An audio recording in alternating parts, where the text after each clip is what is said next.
Hi, I'm Bob Tabor with LearnVisualStudio.net. In this video we'll talk about unobtrusive JavaScript, which is really just a set of principles that experienced JavaScript developers have been teaching and preaching and promoting for quite a few years now.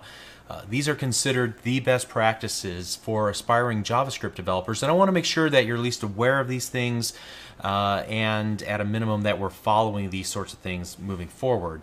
So there's a group called the Web Standards Project, and they describe 4 benefits of writing unobtrusive JavaScript. The benefits are usability, graceful degradation, accessibility, and separation. Usability is in regards to the fact that the script shouldn't call attention to itself. It should just work. Users should be using it without even thinking about it. Graceful degradation is kind of the other side of the coin, that if it doesn't work, then it should just fail silently and go away and disappear and never call attention to itself. Accessibility has to do with whether it works across all devices for all people. If the script fails, the page will still deliver its core content via markup style sheets or server-side scripting, so the JavaScript is not required in order to consume the content. And then finally, the separation of concerns like we talked about previously. For the benefit of other and future web developers, all JavaScript code should be maintained separately without impacting other files of script, markup, or code. So there are some basic techniques that have been developed through the years to achieve these principles, and we're just going to look at 3 of them. There might be a few more, but these are the easiest ones we can kind of apply at this point in our knowledge of JavaScript. There's separation of behavior from markup, there's namespaces, also known as global abatement, and then degrading gracefully, which we'll look at the very end. So the separation of behavior from markup, we've already kind of talked about this, how we should keep our JavaScript and our HTML in separate files, in separate places. Otherwise, the HTML and the JavaScript, they all get tangled together. And I've used this term, separation of concerns, before. It's a programming term. It's the first step towards writing unobtrusive JavaScript by keeping the behavior in its own files and the content or the markup in its own files, and so on. So we're not going to go into that in any more depth. We're already kind of doing that whenever we use the src, the source equals JavaScript 18.js, for example. We're keeping that JavaScript in its own file. All right, the second one requires a little bit more explanation, the concept of namespaces or global abatement. By default, whenever you're writing JavaScript functions and declaring variables, you're doing so in the global namespace or at a global level, or we called it the global scope before. So as a result, it's entirely possible that the names that you choose for your variables and for your functions are potentially going to collide with other code that was written at the global level as well, that you may have imported into the page or that coworkers were working on. This is especially dangerous when you're writing library code that's intended for use in multiple projects, or importing libraries that are created by other developers who are not so thoughtful as you need to be. So when you create variables and functions at the global level, it's often referred to as polluting the global namespace. That word namespace refers to the domain or the scope. So you're potentially polluting or sticking your stuff in the global scope by adding your names for variables and functions in there. And the solution to this is easy. You create an object that contains all of your code. This object sits at the global level, the global scope, but it's the only thing that you as a developer add to the global scope. Everything else becomes a property of that global object that you create. So basically you're just reducing your footprint in the global namespace by sticking everything in an object specific to your module, your code, your plugin, whatever the case might be. Okay? So let me show you kind of what was popular a few years ago and why it's bad. And that is, we kind of called old school. It clutters up the namespace. So let's go to our script18.js file that I've already got set up here. First of all, let's just make sure that this even runs at this point. All right, so we've got that part working. Great. So in the past, you may have done something like this and not even really thought a whole lot about it. What you're really doing, even though you're using the var keyword, it's still var to the global because we haven't put it inside of a function. So, for example, if we change this alert, and we know that window is the global object, if we go window.version, we should see 1.2 pop up. And that's a bad thing, because what we've done is polluted our global namespace with the word version. Now, anybody else who tries to use the word version, either it's going to overwrite what we've done or we're going to overwrite what they've done. So that's bad news, especially as you begin to add a dozen, 2 dozen, hundreds of variables at this level. Instead, what you should be doing is this. You should first of all declare a global object. We're going to call it Atris, and then you start attaching things to it. Atris is just maybe a project name that I'm working on. Notice that it's in all caps. That should be a clue when I'm looking at the code or somebody else that this is a global object. All right. And so I'll do this instead. Now, if we were to run our code, this alert window.version, see what happens. You'll notice that the variable is undefined because it's not found in the global namespace. That's awesome. However, if we were to do this,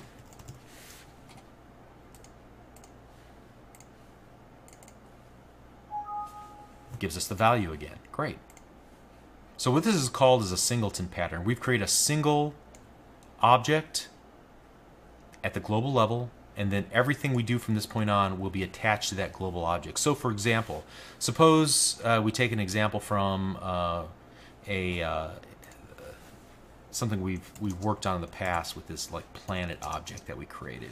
We have an object planet, and we want to use it throughout our application. And I could go in and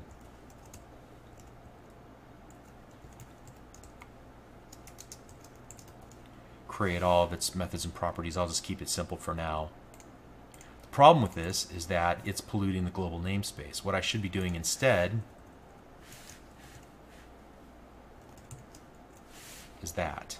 So I can do atris.planet.name.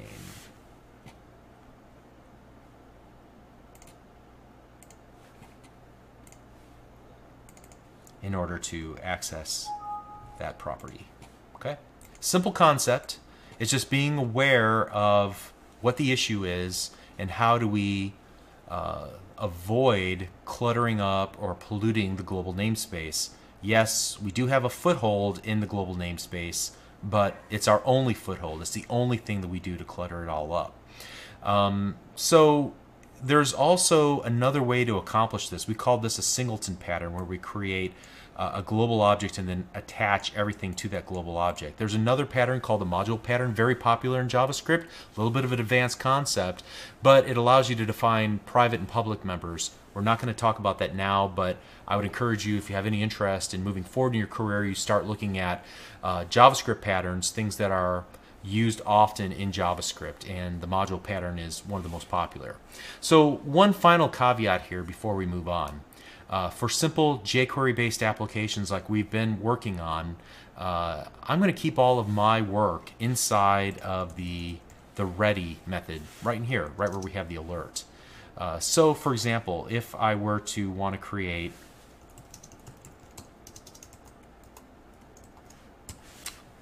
this, let me comment everything else out. And let's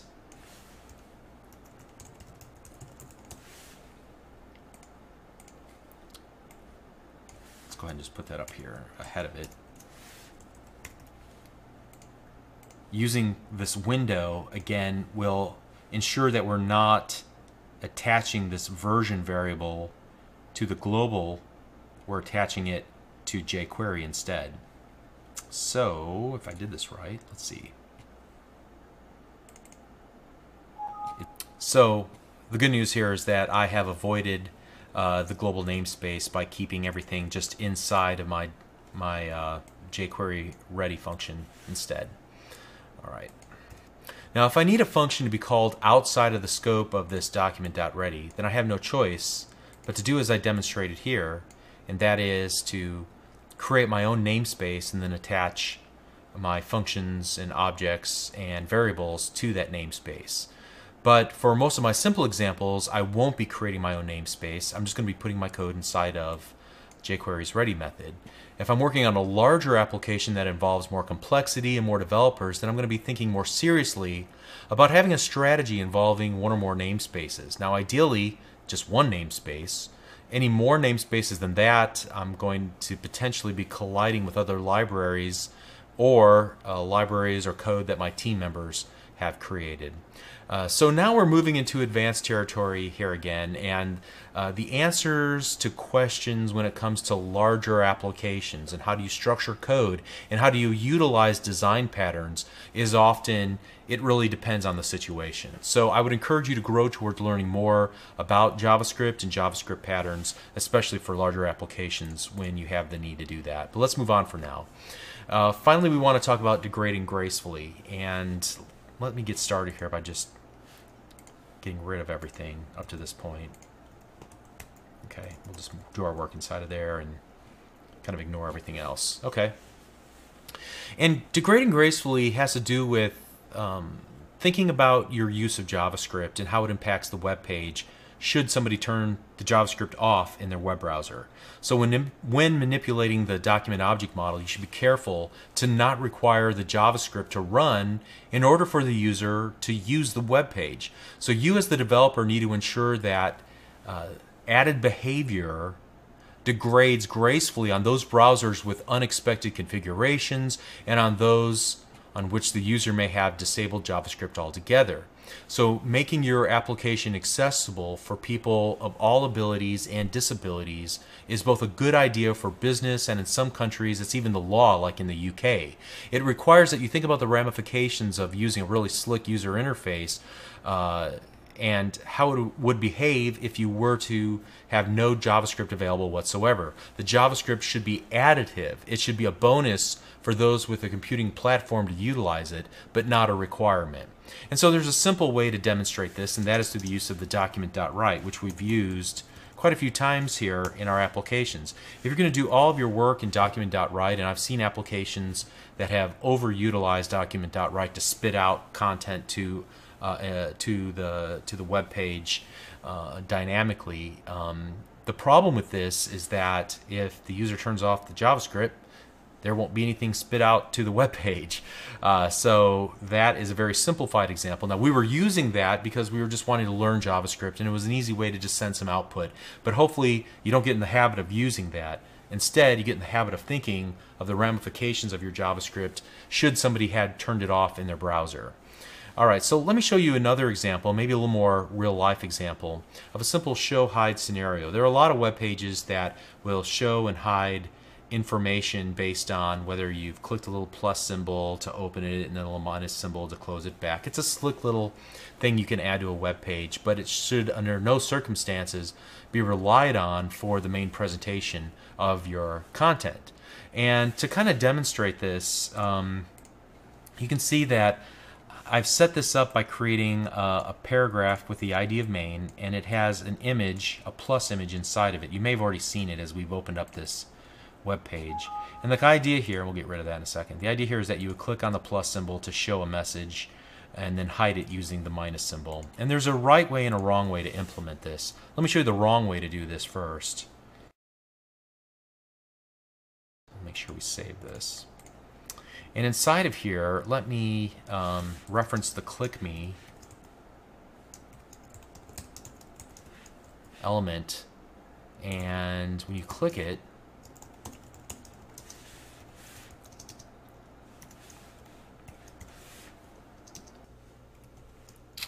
and so we'll want to append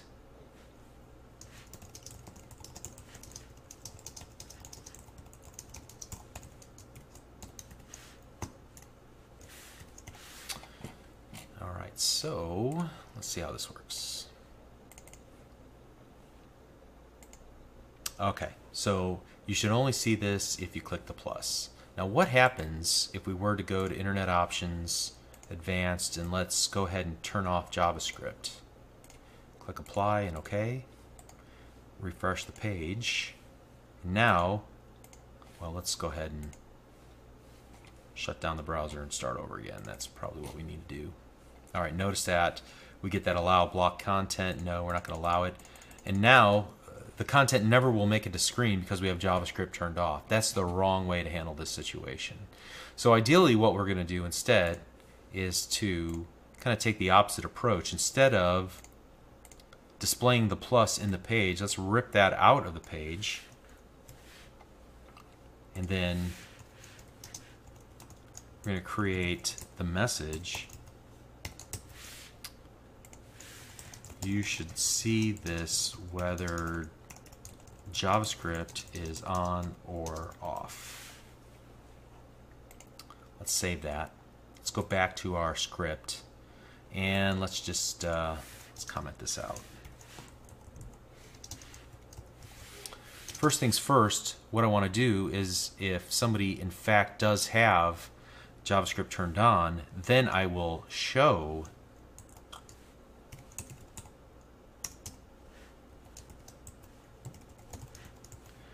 the image. Let's go ahead and use double quotes around this.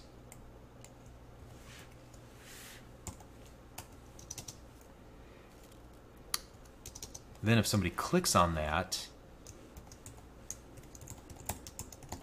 image, we'll call it the toggle method. And the great thing about the toggle is that it will just switch between two states. So we need to give it two anonymous functions here.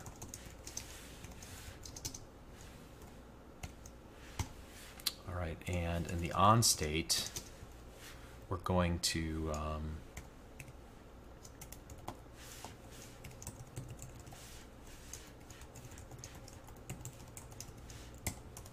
show the message. Whoops, I need to do that.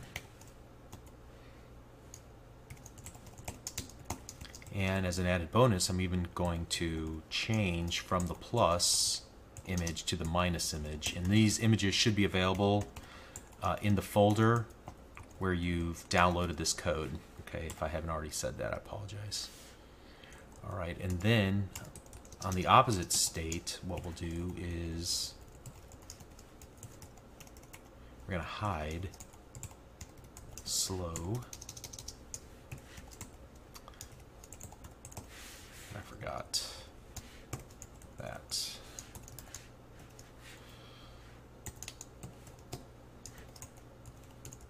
And we'll change it back to a plus then.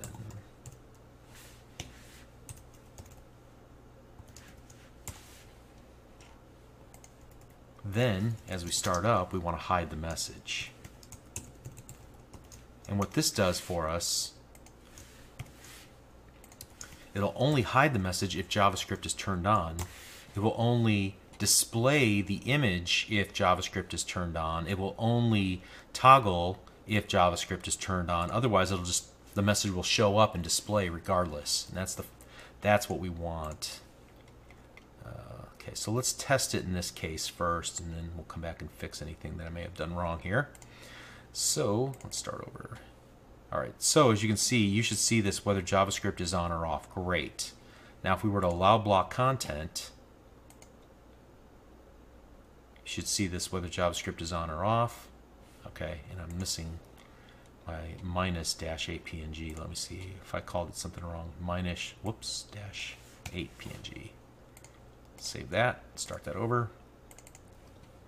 So now this will work in either scenario. Pretty cool.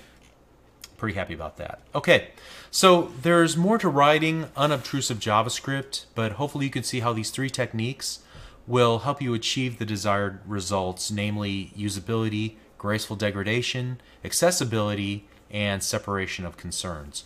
All right, so we're doing great. You're learning a ton about JavaScript. Hopefully it's starting to all click for you. We're going to continue pushing forward in the next lesson. See you there. Thank you.